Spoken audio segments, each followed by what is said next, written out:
Let me just introduce our final member of the panel. You've met the others before, but he's sitting, well, over there. He's sticking his hand up, Bob. Okay, Bob Wootton, Director of Media and Advertising at the Incorporated Society of British Advertisers, ISBA. Bob is a 40-year media veteran. He started his career in October 1974, 40 years ago, as a TV buyer at Lintas in the days when ad agencies actually had their own media departments. He has huge media experience, which he built on as a media director at other agencies like Horner, Collis and Kirvan, which I think if it was still going today would be part of Havas, and WCRS. Is that right? He's worth his weight in gold, I think, in his current role at ISBA, where he's been for 18 years. He works on media and advertising issues for the biggest clients, advising, guiding and representing them on matters like competition, content, research and regulation. And for his sins, I think he sits on the board of every industry research body. Good on you, Bob. He's also a passionate musician, although not to be confused with the late Johnny Cash's guitarist, another Bob Wootton. I'm sure he wouldn't mind being confused with him. And he's a collector of guitars, cook and mushroom truffler. And if that's not enough, he's a fellow Mediatel columnist alongside me. Okay, so Bob, let everybody else has had their turn. Let's go to you. What are your clients, what are your customers saying about this issue? I mean, do you, as portrayed by Nick, do you recognise that survey, not by Nick, but that survey, do you recognise that reluctance, sort of King Canute type feeling, perhaps a loss of control that they're worried about, fear about engaging in the modern digital data-driven world? Good morning, everybody. Thank you for inviting me. To your question, I think it's sort of layered. I think that this initiative is a great opportunity because your constituency can actually lead the clients in this space. Some of the clients are thinking about it, but the thinking isn't consistent across clients. It's not consistent within organizations. So that's an opportunity for all of you. You've used the right word, control. When you talk about the social media, most clients frankly crap it because they come from a world where they could push messages out, probably the same message. If they were very rigorous, they might have 4 or 5 pieces of creative work, and they'd pump that out like a blunderbuss to very large numbers of people through some very effective media channels, and it was all tickety-boo and convenient. And the world is no longer like that. The world is no longer convenient. The consumer, as both of you said, is the media. And particularly online, particularly in social, whenever you retarget, the client and you, the agency, are effectively out of control of the media plan. And it's easy for me to sit here and say it because I don't spend any money anymore. I talk to the people who do. But that's it. Live with it. And people are finding it very hard to live with.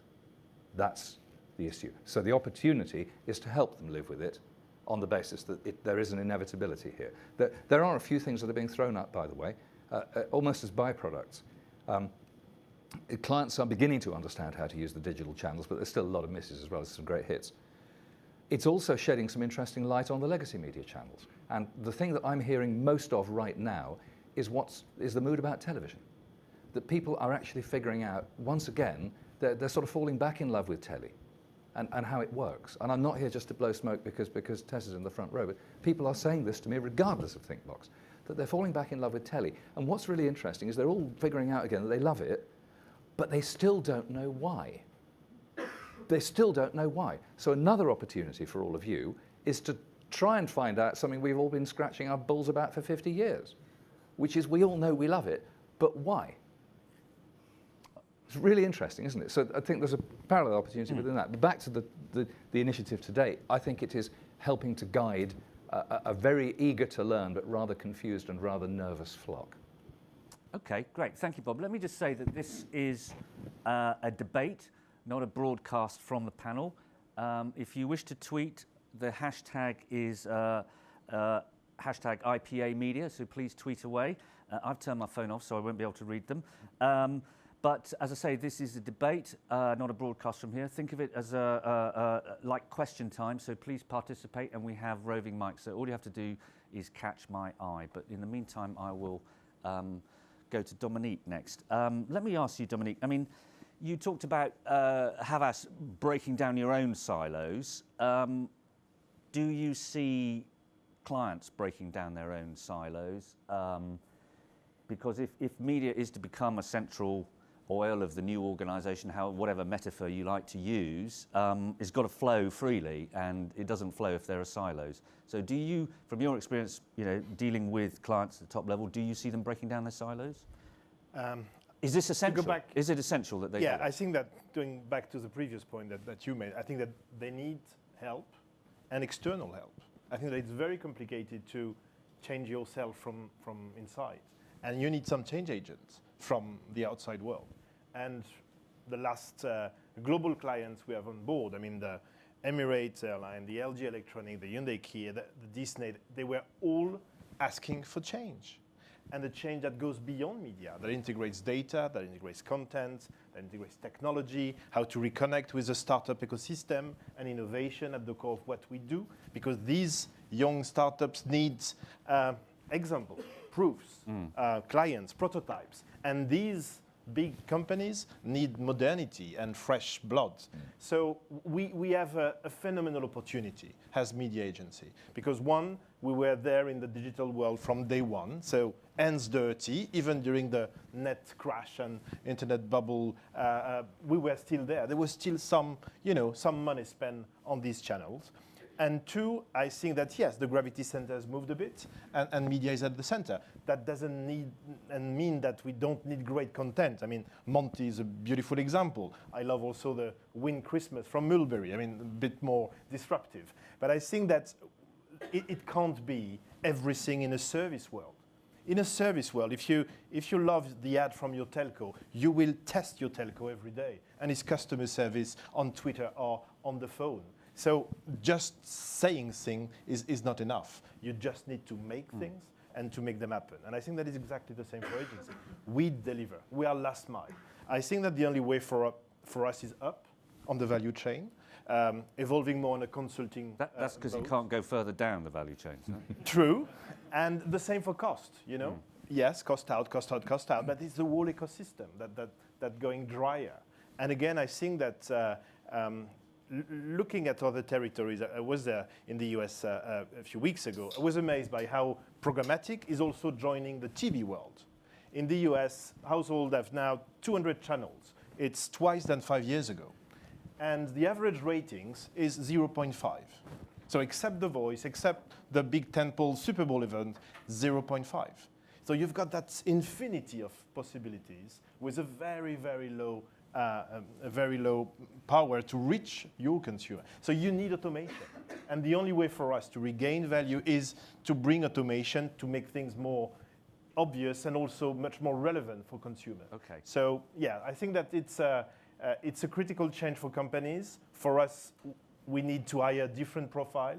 We need to extend the reach of work we are doing for clients, but they're ready for that.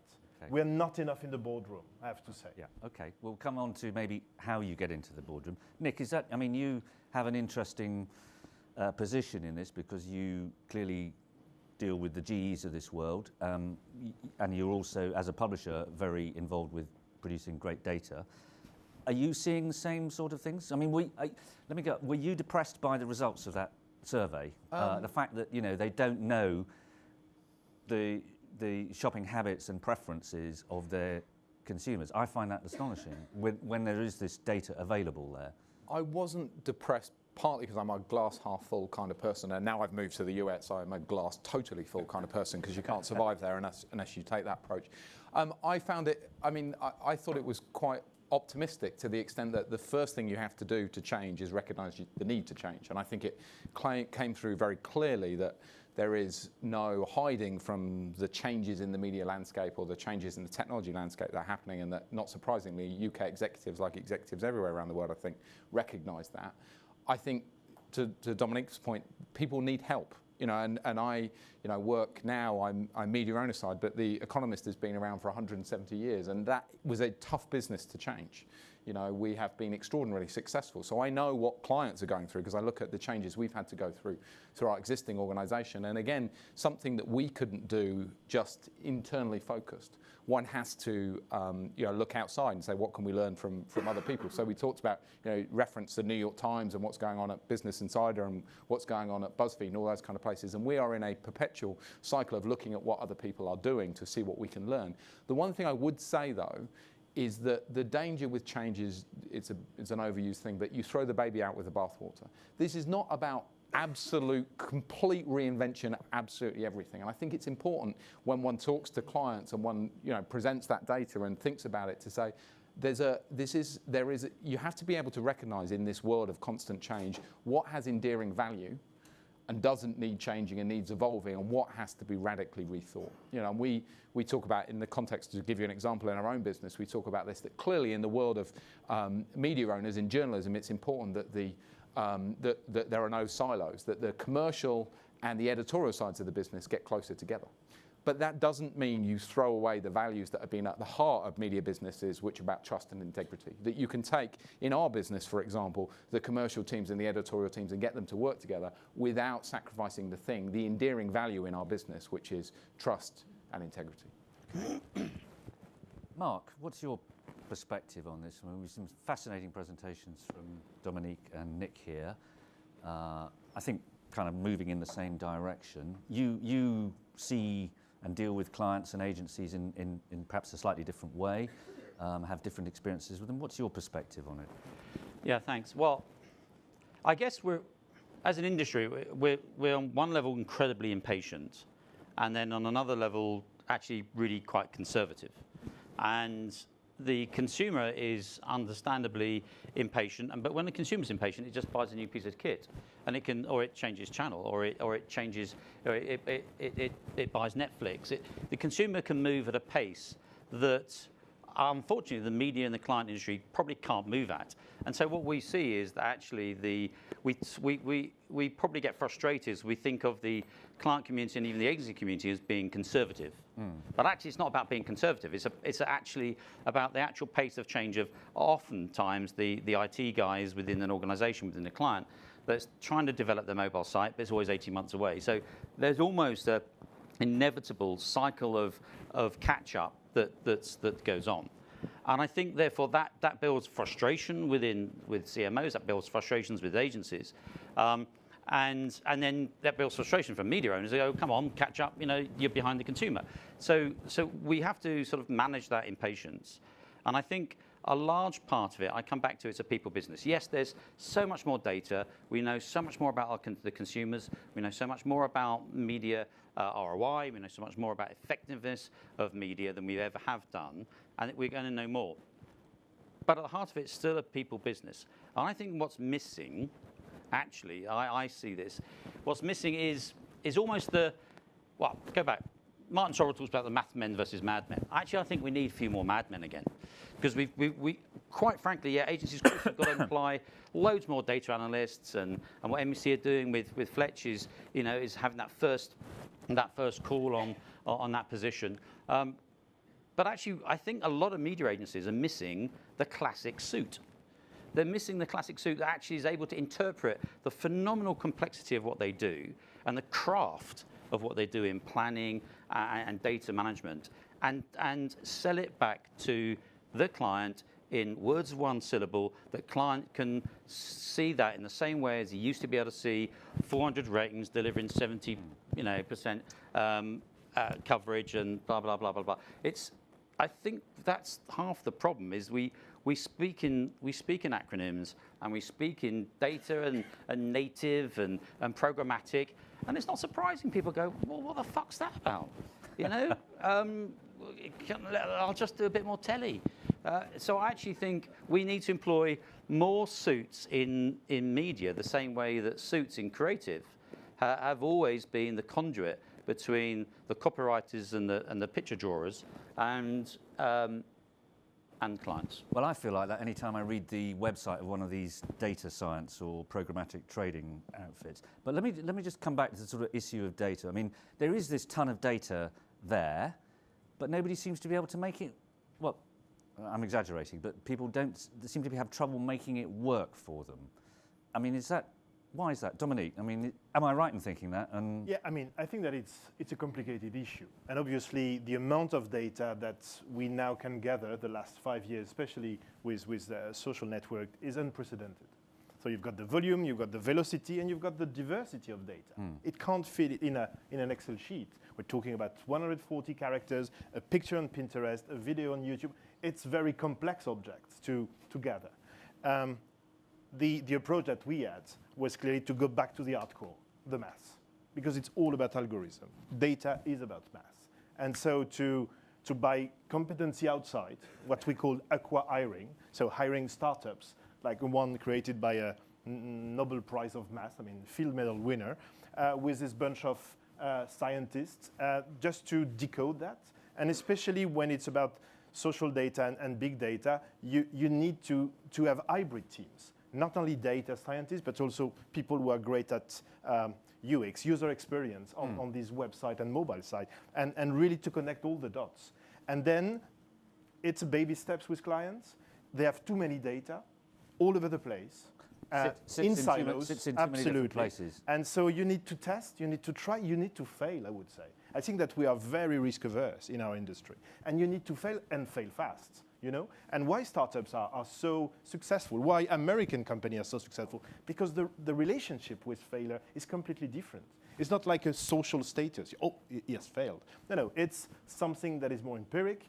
You try, okay, fix it, move forwards, and it's exactly the way we need to move on the learning curve, because it's really a new discipline, to be honest.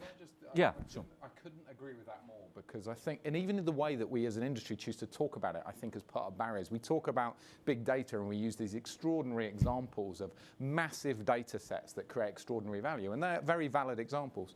The problem is they're not relevant to most of our clients. They sort of look at that and go, that's great, but how does the fact that Google can predict, flu outbreaks using massive data sets impact on my business? But actually, when you bring it down to those much smaller steps, organizations have used data to drive their businesses for a long, long time. There is just more data and more opportunities now. So again, I think it comes down to setting reasonable expectations, and it's about a journey. No organization is going to go from where they are now to being able to use huge data sets in one step to completely revolutionize their business. It's about taking those steps and recognizing that the end goal is something that's worth having. But I think actually, just to cut in on that, I sort of in a risk of agreeing but disagreeing, I think there's this vast array of data. Yeah, and actually there have been 2 or 3 companies that have used the flu data stuff that we've done, Nivea and forget the other ones, to actually build out a marketing plan. And actually Nivea won Kleenex won a Cannes Lion on the back of it. I think it's actually the role of the agency to be the amortizationer, another new word, of this data. Actually, again, we get bad press of perhaps talking to clients far too directly and too frequently. Quite frankly, as the pressure for clients to bring a lot of their data management in-house, that is a threat to the media agency world, and we all know that it's out there. I think there's a real risk that when they do so, they minimize the opportunity that they have, because the data banks of an agency in amortizing multiple client data and actually being able to anonymize that, which is ultimately how it has to be. We've got to be able to safely use data in an anonymized fashion. That's the way that we can use big data fields for really effective targeting, personalization, and value. And I think that it comes back to the trust issue. I think clients are increasingly fearful of their data being used by their competitors within a media agency environment. And the agencies have just got to, have a much more open relationship with their clients that says, look, by amortizing anonymously all data, we can do a better job for every single one of our clients. And I'm sure everyone in the room would want to do that, but are under pressure for the data to go into clients. So it's about building that trust by showing that you can do the proper job with it. And it's agencies just got to be expert. And I don't think they're expert enough yet. We talk about it, We're just not expert in it yet. Okay, before I'm going to ask Bob to come in, but we've got a question from the audience. You just say who you are and where you're from. Yeah, hi, I'm... so we know what your particular prejudice might be. Sure, yeah, I've got many, but I'm Dominic Collins, and I joined Legal & General 11 weeks ago as Chief Marketing Officer. Before that, Congratulations. Thank you very much. And before I ran digital technology at EE, so I have lots of different types of prejudice. The question I've got is that a lot of the conversations we've had today, I think, have just been about the customer. And yet we're very good at kind of creating proxies for the customer. And so we talk about data, and actually all of these things are basically just about kind of really doing a better job again at understanding what the customer experience we're trying to create is, understanding what the insight is that will allow us to create a good experience that people want, and then actually bringing the customer more into the heart of the organisation, which sounds a bit wanky, but I think it's what we need to do. And so I think actually if you want to get into the boardroom and if you want to be much more of a kind of a confidant in terms of how we crack this stuff from a client perspective, I think the agencies need to think again about, and businesses like Google, which I think do a good job, about actually how we bring the customer back into these organisations and an understanding of the customer, and actually speak less about data and speak more about actually what it is that is going to influence customers. I'd be interested in your thoughts on that. This is Mark's point about not confusing people with jargonised exactly. and At talking the end in of the day, simple, it's just clear... What do our customers want? What do they think? How will they be influenced? And what's the kind of win-win value proposition that we can create for them? Okay. Bob? Thank you. I completely agree with you. Stop talking about data. It's just maths. It's numbers. How many of you actually take any pleasure, especially on a Sunday morning, of sitting in bed with printouts of a spreadsheet? There you go. Thank you very much. Okay. Sorry. Right. Have a nice life. Right. Okay. I want to just pull up a riff of mine that I've got, which is about failure. Right. I think we mean different things by failure in this room, and I think that's a big issue. Right.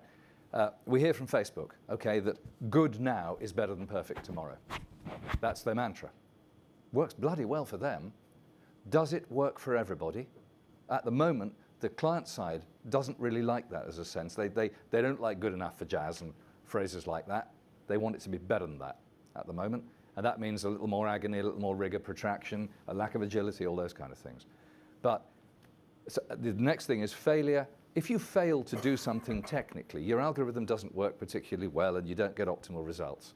That's the kind of failure that you can actually compartmentalize within the day-to-day of your business. But if it leads to the exposure of your brand in, for example, an untoward place or something, then actually the cost of that particular untoward incident is negligible because it's a single atomized online impression. But it might be in a place that has a really corrosive impact on the brand that very quickly goes viral. And so the downside is in the hundreds of thousands against the 0.7 pence of loss. Now, this is the world that we live in, so it's almost like live with it, honey. But on the other hand, this affects clients who are naturally quite risk-averse folk anyway. So you have to understand what failure means, and until you have a mutual language, whether it's about data or a customer or failure, or about who's in charge, is it the Uber client or is it the long-lamented suit, which I think is a very good point, whether he lives at the client or at the agency, I think you need somebody who actually cracks the heads of all the specialists and brings it all together. And you probably feel that's your day-to-day job, don't you? And all of these things, you have to have a common language and a common understanding. And I think Mark, again, you used the word language earlier. Absolutely right. First of all, simplify, plain English, but also spend more time understanding what each other's talking about, which takes me to my key point here, which is I think this is a great initiative, but I still think you're in sales mode. And I think you need now to go very, very quickly into listening mode with your clients. And that's where you find out this language. Because I think they want to hear from you, but I don't think they want just the push. I think the thinking that got you to where you are today is fantastic, but I think you've only done the bigger half of the thinking. And it's the other half that is going to make this initiative succeed. And that's the listening bit. This is part of the detailed application, I suppose. I suppose you could say it. Pushing it forwards, pushing it outwards, yeah. But yeah. If I just got you right, what you're saying is that in this room there is a tendency to underestimate at the client end their concerns about what you might call brand safety. Is that right? Yes, there is. And actually, given that it is, Mark and I were talking about this before, and given that in the online space you have literally trillions of impressions, the failure rate is absolutely negligible, which is fantastic. If this was manufacturing, it would be brilliant. But the problem is that every single failure is extremely nasty to the person for whom it's failed. Again, this is a fact of the life we are now living in. So there's no point bemoaning it, but there is a way of being much more empathetic and sympathetic about that circumstance than we currently seem to experience. Okay, let me go. I don't know if you've still got your mic, Mr. Questioner. You have, good. Is brand safety, as Bob described it, an issue for legal in general? I mean, it's financial services companies, probably pretty high, they're pretty paranoid about that sort of thing, but more generally, you know, what's your reaction to what the panel has said here? Yeah, I think from legal in general is a classic kind of siloed organisation that pushes products predominantly through intermediaries. And actually in a world where a lot's changing from an industry perspective, but also from a kind of consumer behaviour perspective, actually, you know, probably on average 1 in 4 of you in this room will have one of my products. I actually own this building, not personally, unfortunately. But Legal in General built and own this building, and Google pays a lot of your money actually probably to rent it. and thank you all very much. Yeah. So you know, it's a surprising company with many stories to tell, and my job is to come in and to make it far more customer centric and in the true sense, but also to start kind of telling some of those stories, because actually what we do with your money when you give it to us to either protect you or to get a pension is actually useful, socially and economically useful. We don't spend money sponsoring some things like the rugby. We generate Salford. So unlike all your peers. Yeah. So I think, and that, you know, it's a 176-year-old company, but one that needs to be extremely cognizant of its past, but extremely digital and consumer centric moving forward. So I kind of concur. We're a hugely regulated environment, and we need to be really mindful about the impact that we can have on an individual, and that the amplification that can have more broadly. I bet you didn't think you were going to meet your landlord today, Mark, did you? That's fantastic. Thank you very Yeah. much. Okay, we've got people chipping in here. Nick first. I think there's a really great point there, and this goes back to my point about, you know, the change is not changing everything, which is that I think if you spoke to most clients, they would say, well, we've always been customer focused, or at least they would like to think that. But I think your point is a very good one, which is that customer focus used to be about customer segments. The customer was broad. It was a collection of people who shared the same demographics, or if they were advanced psychographics. And what we have the opportunity now is to become customer focused in the new way, which is individuals. Not that everything has to become totally personalized, but the opportunity that technology gives us and data gives us to be able to break down those segments into much more valuable and unique individuals. And I think that, you know, that's where the future meets the past, I think. Yeah. Just Dominic, yeah. to add something, I mean, especially for legacy business like insurance, financial product, and so on, I think that it's interesting to see what's going on with the new generation of consumers. In 5-6 years' time, 50% of the active population will be composed by millennials. These famous hybrid agent of that hearse. And obviously, the relationship they have with brands is very different. They accept failure sometimes. If you're transparent, if you say, sorry, I screwed up, I mean, okay, fair point, and they move on. Yeah. They don't make it and live it the same way as we do. But obviously, they're more in the sharing mode than the ownership. It's a big problem for car manufacturers, for many industry like that literally, I mean, if you look at car manufacturer in Europe, I think the average age for a new car is 48 years old, something like that, you know.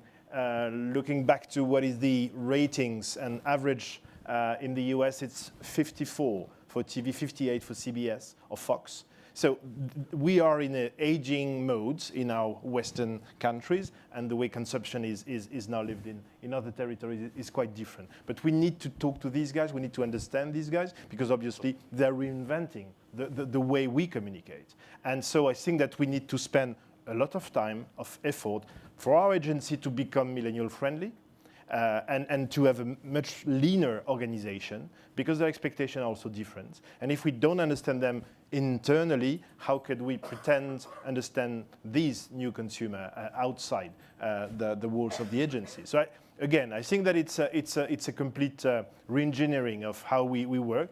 It's a legacy business, so it's hard to move, but we need to be tough on ourselves as well, because it's the only way is up. I think that some businesses will collapse, and we have seen some huge companies. If you look at even Standard & Poor's 500 10 years ago and now, I mean, the company are completely different. Probably Google is still there with IBM, but all the others are completely new. And I'm not sure that people are completely aware of how quickly these changes are happening now. And that's fascinating and exciting. Again, I'm a very full glass, even if I'm French. Before we go to the question from the floor. Yeah, Mark. I just want to add to this because actually we're in danger of this being the value of digital media, and you know, the title of this is Know the Value of Media, and I see it obviously with the digital hat on, but media and the role of the agency, the role of the media agency, the role has always been the media agency's role is that crafting, and I think as you said at the very beginning, Dominic, being the conductor for an orchestra of thousands of more media touch points that clients now have to reach their consumers. And it is that craft that we should be talking about, and how that is valued. It is a much more complex craft now, and ultimately a media agency can add so much more value to a client in understanding their consumer through insight, through data, but through insight of the consumer. They can deliver so much better value by conducting all the various media opportunities that exist on and offline, and importantly, then actually testing your very expensive creative work that you may well historically have just gone straight to a bit of Millward Brown to do a test on a tele ad without using the myriad of opportunities that exist today, whether it be YouTube, whether it be Facebook, whether it be even Twitter, whatever, to test creatives that can be done through the media agency and all the content work that creative agencies are doing to actually add that value and insight to clients. So I really think we've got to move away from just talking about digital here and data to talking about the craft that is the job of a media agency and how that adds real value to the boardroom of a client, and how we simplify that message so that it's easy for marketeers to sell to their finance directors, to sell to their CEOs, why they have now an always-on strategy in media, utilising all media that's available, that's right to reach their client. And I think we're going too deep into digital. Okay, I want to come back to some of those issues, broader issues. Tess, can you just say who you are, because not everybody can see from the front, from the back. Tess Alps, chair of ThinkBox, which is the body of commercial TV in all its forms, online, mobile, web, etc. We love the internet and all technologies like that. So first of all, relax. I'm not here to defend television. I'm not going to, if you would like some more accurate data about TV, do contact me. But what I've got is a question really for everybody on the panel. I am slightly bemused at the rhetoric that's created to describe change. Change is happening all around us. It's fantastic. It's exciting. But what we're getting is, in order, I think, to sell IPA media agencies as being the people who'll get you through this, a world where everything that was is bad. It's getting worse. And so you have to switch. You have to substitute what that was for all this new stuff. When in fact, both for the agencies and for advertisers, what's really working is putting these things together properly. And frankly, IPA agencies nobody's yet cracked a truly integrated offline, online attribution system. And that would help so much. At the moment, what's happening is people are abandoning econometrics, long-term brand analysis for short-term counting of reactions and actions. Interesting to do that. But actually, we do need the long-term brand health too. So actually, there's a massive opportunity for media agencies. Absolutely. Because there's more things to do. There are more exciting things to do. I wouldn't be able to slag off Dominic via Twitter while he spoke without the internet, and that's been very cathartic for me. So I'm very, very happy. But, the opportunity is about putting it together. For the economists, why would you want to move people away from paid? You still want them to do the paid. If you don't get the paid, you won't get a place to do earned. So, and do you know what I mean? They're not alternatives. Okay. They're just additional things. Absolutely. And this makes the media agency's job more interesting. Okay. I think Dominique, you better respond. I can't imagine what she slagged you off about. I will switch on. I will switch on. I'm a big Twitter fan, and I noticed yesterday that Tess left the ThinkBox events to be there, which is absolutely a great magnanimité, we say in French. No, I think that we all love that holistic view. And going back to your point on econometric, we are investing, all agencies keep investing a lot on that. What we need is the data of the client. And it's bloody hard to get. And if there is not that trust and the sharing of these sales data, sell-in, sell-out data, then you can really, in that crafting world, bring all the dots together. And yes, understand what's going on with consumer. Because we love last click, but we know that last click is like the one who scored the goal. There were some events before, coming from TV, coming from outdoor, coming from other digital platforms, or last click attribution. I mean, at Havas, we invest 15 years ago in an attribution modeling tracking tool called Artemis, 15 years ago. So we believe in disaggregated data from all sources, not digital only. I love digital, but I'm not a digital BA, hard to translate, sorry. But fundamentalist, absolutely. Taliban. Yeah, I'm not don't like this kind of analogy, but I'm not fun of. Yeah, and again, I think that people first, people in all their dimension, and the way also when they share things, and that is great with TV. It's a sharing moment, and I think that we have individual media, and there is collective media, and the power of collective, the power of a shared emotion. That's why we all love football. Or big TV show. Is these moment of, and that's why outdoor is also very successful, because it's something that people share. But again, I think that we are investing in that, digital making things more complex. I've got the feeling sometimes that it's same cake with slices that are thinner and thinner, and tons of digital players and boutique heavily funded in the West Coast that are trying to get some value in the chain, which is legitimate, but I'm not sure that it makes things easier. And probably after the cookie craziness, in a more ID-driven world, the complexity will disappear, I hope. We've got a question from the audience. Can you just say who you are again? I'm Mike Colling from MC&C. We're a data-led media agency. So we're unusual. Our heritage is in direct marketing. We used to do all that direct mail type stuff. And now the vast majority of our work is in broadcast and digital.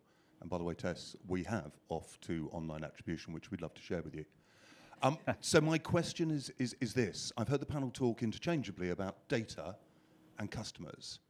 And what we're seeing now is a bleeding world where mass anonymized data does actually become, almost on a meniscus, personalized individual customer data. And the media agencies have a heritage of dealing with that mass data and thinking of mass broadcast aggregated audiences. And actually you're letting them loose now with very powerful, dangerous tools, which is individual consumer data. Do you think they've got the realization of the damage that they could do to brands by misusing that? I mean, dangerous to whom? Dangerous, I think, to brands, dangerous to our industry if consumers realize what we're capable of doing. Okay. Who would like to respond to that? I might buy some time for somebody who's got bigger brain than me to respond more substantively. Quickly then, okay, so they're all thinking away. It doesn't fit badly with what I was thinking before you opened your question, Mike. I have an observation. This is a personal view, and you could shout me down for this. But I think that one thing, about people first, to quote what you just said, I think that the people who I'm really impressed with in media agencies who are looking to grab this particular piece of land quite justifiably, the people that I see, the leaders of the media agencies, are seriously impressive. You can't be less than seriously impressive to run a media agency these days. They're fucking impressive people. But unfortunately, I see business managers. I'm looking at many of you in the room. I'm looking at business managers. And actually, the bit that I really want you to be impressed with on my members' behalf is I want you to be what I grew up in, which is some fantastic media men. You are still fantastic media men, but your employers, you're making lots of money personally, and share options and all that malarkey. You're a bit of an exception because you're an independent and you're a sole proprietor and all that stuff. So I'm not really speaking at you. But I'm actually seeing the people who would be best to do this are actually not doing this anymore. They're running businesses. Now, I can understand how you want to stop being a media planner and be a businessman as you grow up. I'm not trying to turn the clock back, but you've got a conundrum here. And the people I see at the layer in agencies Below you, oh dear, I'm really going to make myself popular here now, aren't I? Right, I was on a panel yesterday with a bloke who was the business development director of a mobile subsidiary of a big, big recognised agency. And he was hopeless. Absolutely hopeless. Gibberish, inarticulate, probably earned 4 times what I earn. Right? And I see lots of these people. I know that there's a whole issue about skills and resource and all that. I know that, don't want to get into that. But it's this layer. This is the layer that you are reliant on to take this message out. And I don't see very many impressive people. And most of the people I move amongst the clients don't come back to me with tales of, I saw Melanie the other day, I saw Ian, and they were mustard. And that's what I need to be hearing. Okay. But I hear lots of that from you as the leaders. People think, all of you, and I'm looking at many of you, you've got fantastic reputation amongst your clients. But it's that depth thing. Bob, that somehow has to be handled. I don't want to glide glibly over that issue because it's an important issue and we have other people from the floor. But okay, very quickly. Just because I'm very new on the British soil, I have been completely blown away by the quality of the people. And I'm not talking only on the people at St. Martin's Lane and people from Havas. Really, the quality of the people in the UK is amazing. It's amazing. I'm traveling all over the world. Technically, I agree. Not only technically. I mean, guys, you have invented marketing. You know what a brand equity is. And really, it's impressive on the media sales, on the agency side, on the client side, the level of sophistication, the level of excellence is absolutely world class. Go to the US. Really, I mean, no. Sorry. Come on, really. So I'm a strong believer that there is hope, and I'm every day amazed by how talented 25 years old people are, or 55 years old are. Sometimes they are a bit tired because it's a very demanding industry, working days and nights. I know that, but yes, I just want to answer maybe the question. To one here. Yeah. And I think that the main problem is in companies. There is a data leak every week, and agencies have nothing to do with it. A data leak, it was Tesco, it was that mobile operator, it was that other big company chain. So I think that today, companies are completely misunderstanding the risk of hacking. Yesterday, it was a news from all the global international hotel in APAC that are the target of hackers. So every businessman coming with his laptop, boom, I use the Wi-Fi from the hotel, bingo. It's a completely empty space, and I think that for company, they need to completely change the way they look at privacy and data use. For agency, that's the same. But in fact, the data that we have mainly are aggregated data. Okay, Dominic, I'm going to stop you there. Got a question over there. I don't think we ever really answered Mike's question, in truth, but I'll come back to you later. We'll come back to it. Go to the question over here. So it's just a point of view for the Can you just say panel, who you are? Really, yeah. Sorry. Steve Parker from the Starcom Mediavest Group. I was going to change my point of view actually to challenge Bob, but Dominique has done it brilliantly. I don't fully disagree with you, Bob, but there's a wider debate there. It just feels maybe to slightly disagree with Tess, which is always dangerous, especially on her birthday. Oh, happy birthday!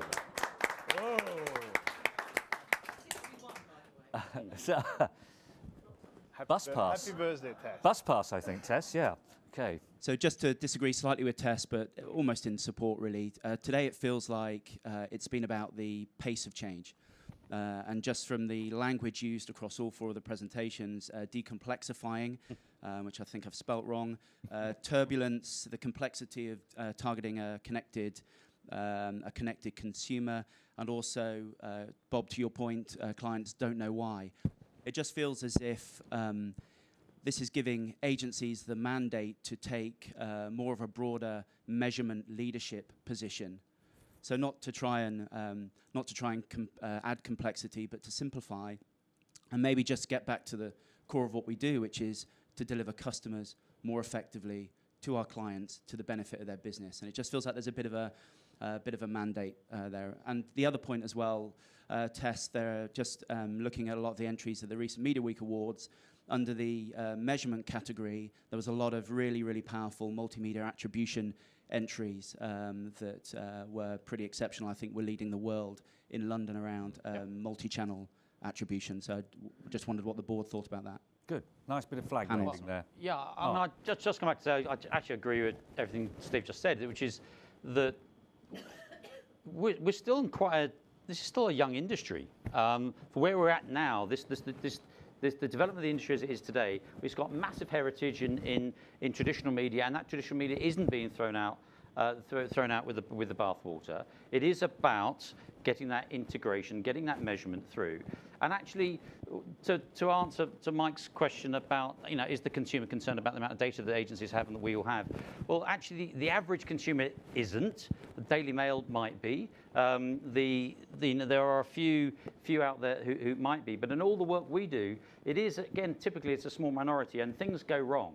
When you're changing industries, things get broken sometimes, and we have to be a little bit more mature as an industry and not constantly reacting to a few errors in the system, providing it doesn't create, wholesale, human heartache. Then we need to, as Steve says, learn how to integrate our media better. And I just come back to this piece about craft. The agencies, I don't actually agree with Bob that there's a layer of incompetence in agencies. I think there's a layer of learning within agencies, and I think there's a layer of naivety in agencies. But actually, the emphasis on building a better craft of integrating media, using all the facilities they now have, which is so much greater than it ever was 9 years ago when I was in telly, that if they do that well, they truly can stand up in front of a client and show the benefit to their business in the round, whether that's in selling more goods, whether that's incentivizing the staff, whether that's understanding customers' future gains, whatever it might be. And I think we're getting off the beaten track here. And actually, I genuinely believe media agencies have an opportunity to step up within their clients' businesses and demonstrate what they can do for them in a better way. Okay. I must respond and say, so do I, Yeah. but I wasn't talking about a layer of incompetence. Can we put the lie on that now, please? Okay. What I was talking about is if you go for this, you're actually effectively, as you stretch up, you're creating a space in which a new layer has to exist.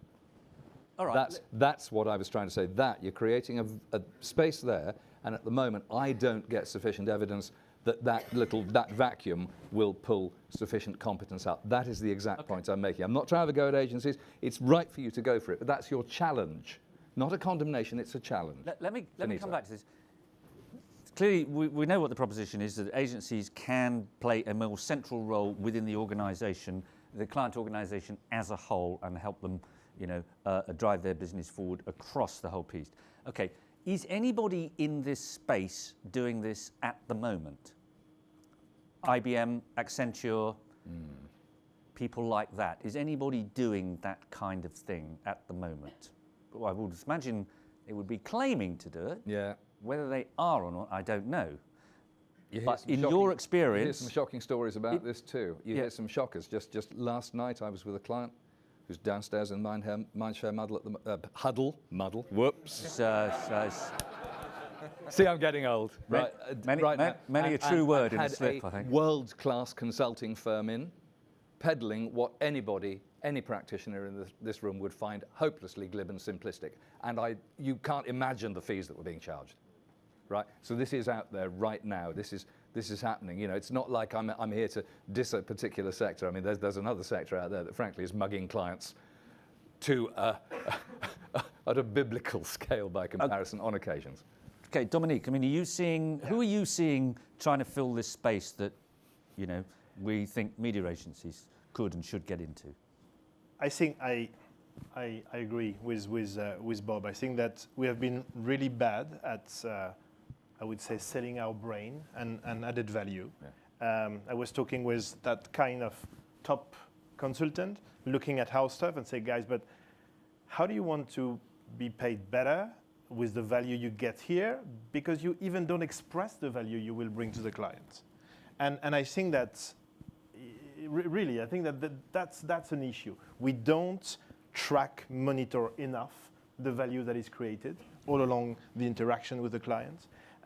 So I'm really in favor of much more reward scheme relationship with client. And I think that there is a lot of creativity at the moment in the way we can partner on the long term beyond media with client. They are open for that because, again, they are open for change.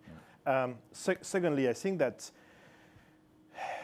we need platformization because with global client, you need that scale. And obviously, where we're good at is when we are at the crossroad of the streams, whether it's the money streams with the boat media, whether it's the data streams with the data management platform, the content streams that are very new but absolutely critical. I mean, the G example was brilliant in a B2B world. That is not anymore B2B, it's B2B2C, and employees are, again, the first ambassador of their brand and their company. So we need to settle this platform. Obviously, the scale is important in the media world today. You need to operate globally. You need to have the buying power that is requested, but the agility is critical. And I really think that the mandate for simplicity, the mandate for talent management, also the mandate for speed. And I think that all these big organizations are struggling. I haven't seen, I mean, the IBA and Accenture of the world are doing great stuff, but I think that they still struggle with creativity. But they don't have any buying power, and why does that matter to the... No, they're acquiring it. Because now with the DSP and all that programmatic, you can plug in and have any kind of buying scale. The problem is that... But they're not going to go into media buying, are they? We don't know. Well, we need to be prepared for that. You know, it's not a problem. I mean, we're talking a lot about in-housing with client. I see client asking to outsource their whole marketing department because they can't cope with change. It's going too fast. Really. They can't hire data scientists and people that they will need to change every 3 or 6 months. They are not used to that. Or sometimes they can even not hire from the HQ. So they ask more from the agency side. So we need to be also prepared to play that role. Okay. It's very easy to see how much confusion there is. I see a really rich plethora of what we call agencies, but that many not in this room.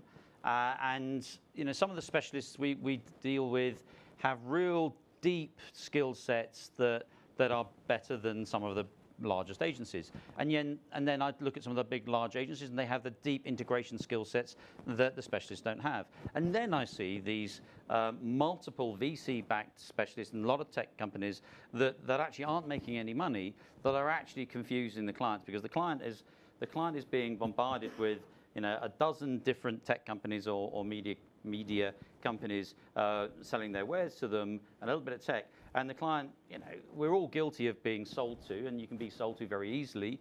And then they go back to their media agency and say, well, actually, I've just seen this new bit of kit that I think we should use. And then I want this bit of kit. And suddenly the media agency is, and this is where I think there is a weakness and where we can change it, they've got to start saying no to clients, and clients have got to be a little bit more accepting of the word no, that actually and this comes back to trust, which is we're using this stack, maybe Google's, maybe not.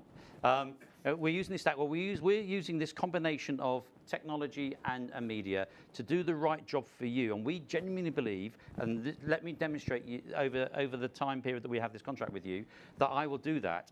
Please stop, you know, coming back each month saying, and now we want you to use this. Because the moment you come back to that, the cost base gets screwed, and actually the efficiency that the agency has en masse is screwed. And I really think that agencies have actually got to consolidate their tech, and clients have got to wake up and stop, you know, stop accepting every new shiny toy that comes around, unless it comes from Google.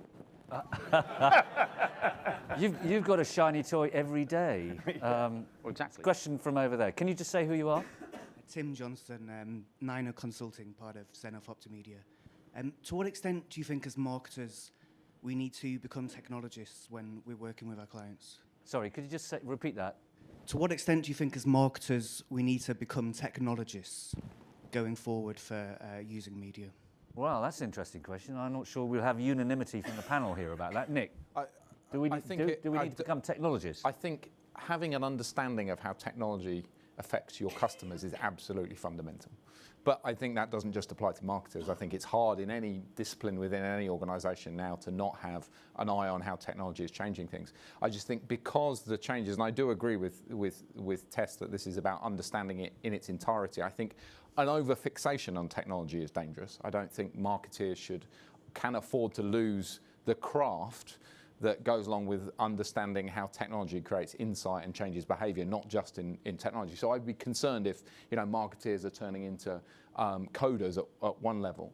But I think the big opportunity is that for marketeers is to understand the changes that technology brings. And I think it's almost impossible to be an effective marketeer and not have one eye on that. Okay, question here with the mic round.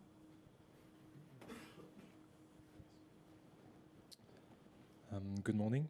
Yes. Good morning. My name is Seb Larre. I work for Denso Aegis and iProspect.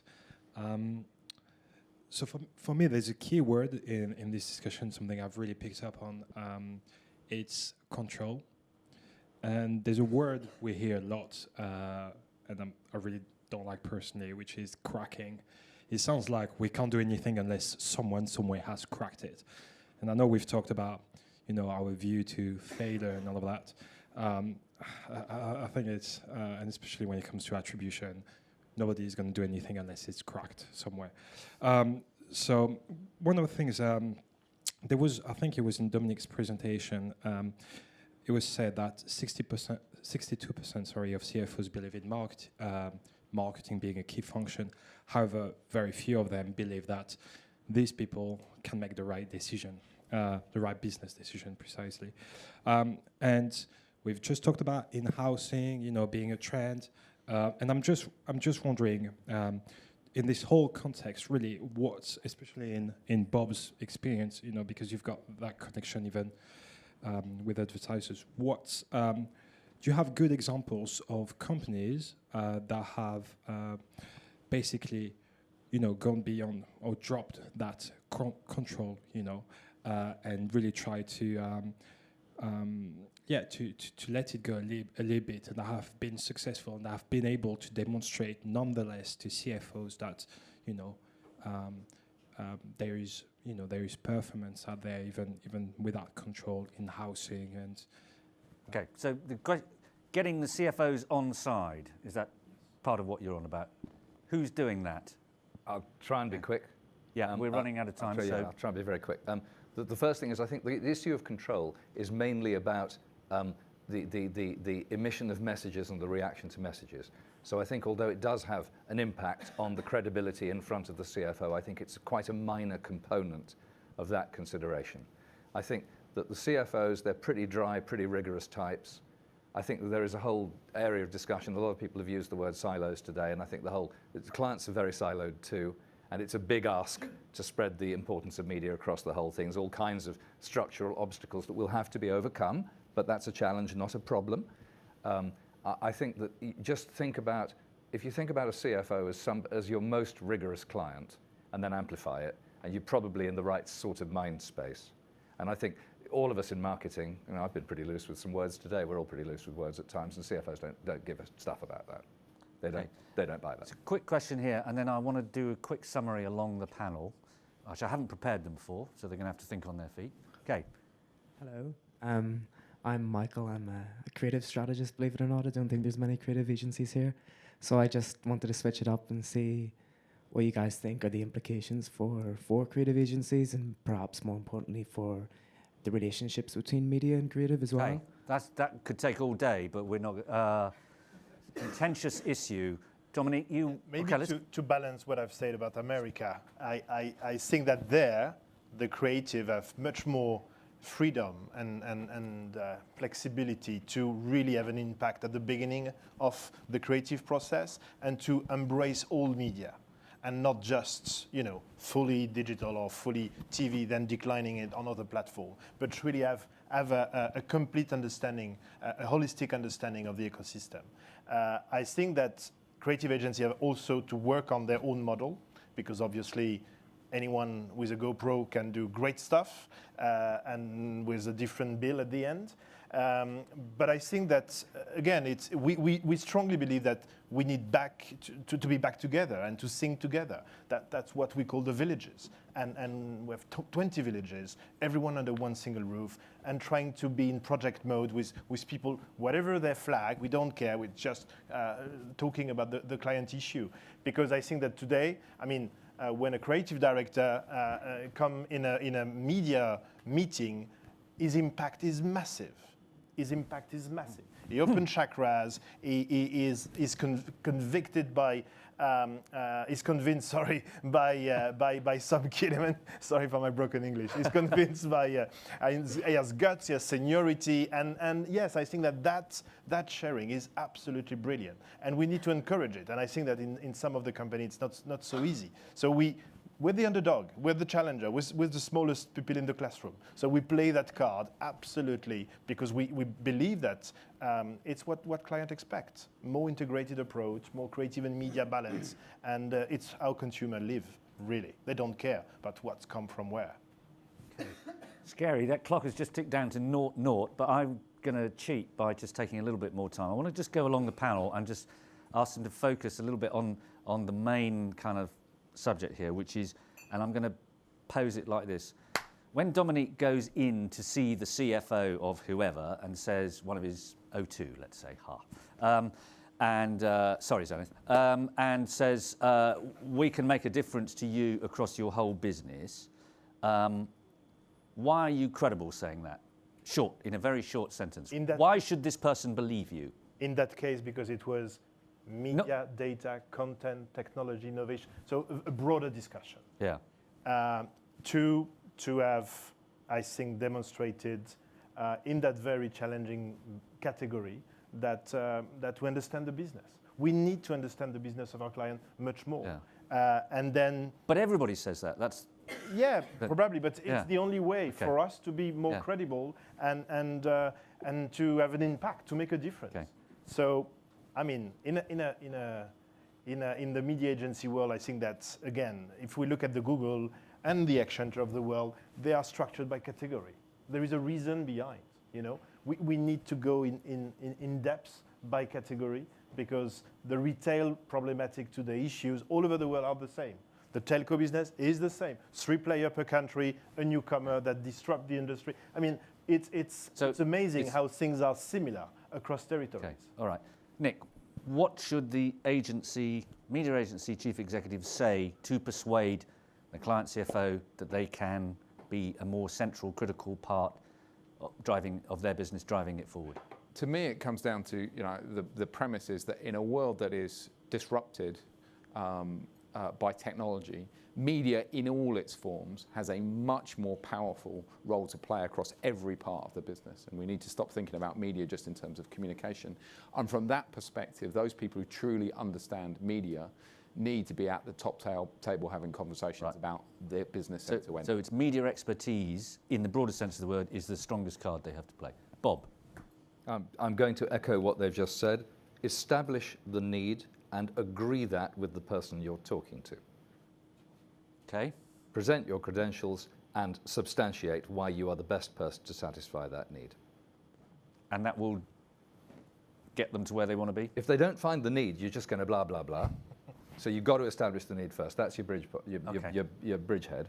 And then simply present them as you've very articulately done so, not even in your native tongue, which is embarrassing for us, that you've established the need, they agree the need, and why are you the people who can help them bring it all together, fix it, understand it, make it work for them? Okay. Mark, what's your take on this? Okay, so the consumer, technology and media are now irrevocably intertwined now, and they need to demonstrate they truly understand the consumer, the consumers of their client, that they have the best technology to reach and understand what that client is, what that consumer is doing on a minute-by-minute basis, and that they have the best craft in planning media across all auspices to use that information, that insight, to reach the consumer that the client wants to reach. Okay, crafts and suits. Yeah. with the Okay, and then right. the right suit. Okay. And moustache. Yeah.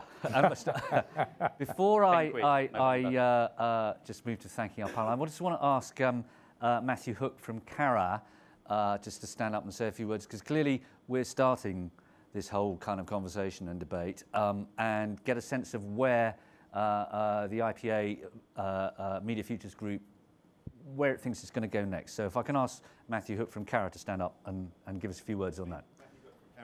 I will speak a very few words. So I'm one of the, represent one of those 13 agencies that sit on the Media Futures Group. And our job as a collective really is to demonstrate and fight for the value of media. We all believe in very different things as agencies, but that's the one thing we all firmly believe in. And I think today is quite a proud day for us because we've managed to come together as one voice and really, I think, create a very stimulating discussion about the value of media. I think a very, very good point from Bob, which is it's time to move from talking to listening. I think the process that we've been on to this point has been about synthesizing our point of view, getting a really clear idea of what we agree on, and we've created a series of reports related to that, one of which has been published already, a couple more to be published very shortly. So it's been great to get to this point. The point we get to now is we have a concerted point of view on why media matters, why clients should be interested, why it's important in the landscape. Now we need to go and listen to what are some of the blockers to that case being fully absorbed within organisations, whether those are our own organisations or within client organisations. So I think the next phase for us is we're going to kick on into the next phase of this project. That begins with us listening to work out what are the real blockers to understanding the value of media. So the call to arms from us is for everyone in this room, but also for those interfacing with clients, try and get a really clear understanding of where the case needs to be built for the value of media. I think loads of great examples have come today, and I've been furiously storing them in my data banks today. But I think the more we can get feedback on what the blockers are, it would be great to then work out what's the next phase of this project, what does the next iteration of this event looks like, what other research do we need to do, so we can come together as a business to drive better value for clients and also support the value of what many of the people in this room do with great passion and great expertise. So if you want to get involved in that, if you have any idea of the questions you think we should be answering in the next phase of our project, you should contact Mr. Nigel Gwilliam, who is the lone wolf in the front row here. You can't see, oh, you can see his email address. Look on this screen, not on that screen. Nigel@ipa.co.uk, very easy to remember. So any questions that you think that we as a group should be addressing in the next phase of this project, drop Nigel a line and he will bring it to the table for all the different agencies to think of a solution. Thank you. Okay, thank you very much, Matthew. I'm sure that is something which we would all wholeheartedly sign up to. So we're done. I'm afraid I've not quite made this train run on time. But before I finish, I'd just like you to join me in thanking our wonderful panel here who have contributed so eloquently and so wholeheartedly to this debate. Mark, Dominique, Bob and Nick. So please.